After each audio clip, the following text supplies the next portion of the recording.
Hi，我係以玲。我仔咧就學校去新加坡旅行啦，跟住佢就有食到呢個新加坡嘅肉骨茶，跟住佢就買咗呢個湯包翻嚟叫我整啦。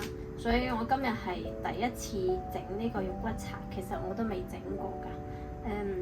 不過睇方法就好簡單嘅，所以今日我就嚟試下啦。首先有茶包啦，同埋蒜頭啦，跟住仲有呢個係一字牌啦，我係1開3嘅，跟住仲有油炸鬼，我老公依家去買緊油炸鬼翻嚟。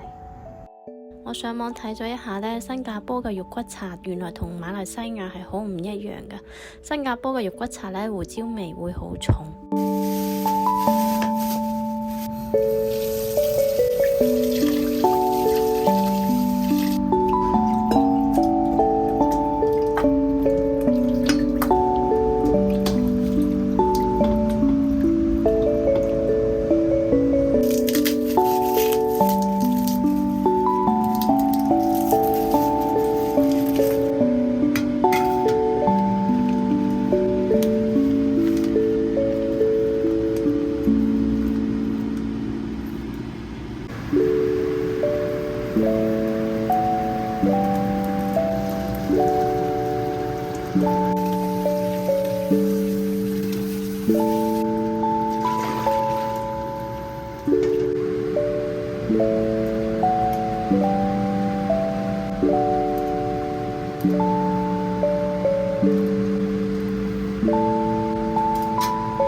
點啊？